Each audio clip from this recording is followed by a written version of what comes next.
Hari Om. Welcome to our next Bhagavad Gita video lesson. Let's start with our centering breath. Take a slow, deep inhalation. Feel the lungs. Pause for a moment, absorb the prana, and slowly begin to exhale. Empty the lungs. Feel the mind is more clear, the body is relaxed, and you can open your eyes. This is episode 27. I'm calling it the ideal combo for spiritual growth. We left off on the second chapter, the 8th verse. I'll read it to you again. I don't think anything can extinguish this fire of grief raging within me, even if I were to become the prosperous and unrivaled ruler of the earth, and even over the heavens.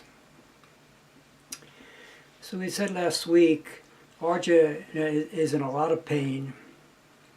He doesn't think that becoming rich, or becoming famous, or becoming powerful is going to help. He doesn't want to get drunk or get high. He doesn't want to have sex or go shopping. He doesn't see any of these things relieving his suffering. The Sanskrit word for this is vairagya. It's the understanding that there's nothing in this world, and even in the next there is such a place, that will bring us enduring fulfillment. Vairagya is an important quality on the spiritual path.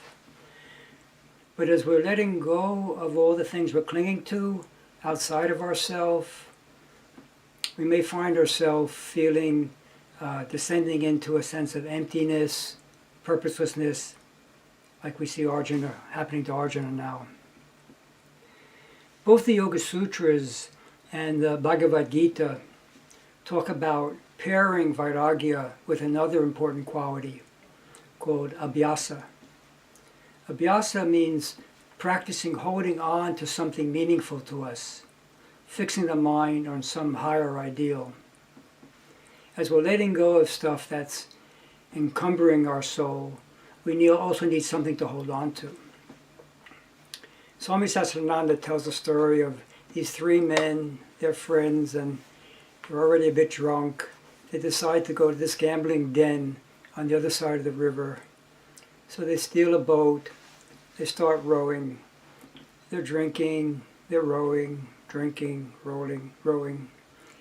And they can't tell how much time is passing, and it's starting to become dawn, and they look and they see some friends and relatives on their side of the river, and they say, "How did you get here on the other side of the river?" And someone said, "What other side of the river?" "You're on the same side of the river."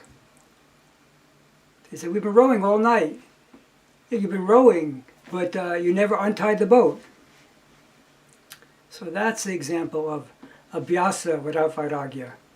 You're working hard, you're doing everything you should be doing, but you haven't let go of all the stuff you're holding on to. Vairagya can lead to this despair without abhyasa, and abhyasa without vairagya can lead to doing a lot of practice and still remaining stuck. But if you have this powerful combination of abhyasa and vairagya,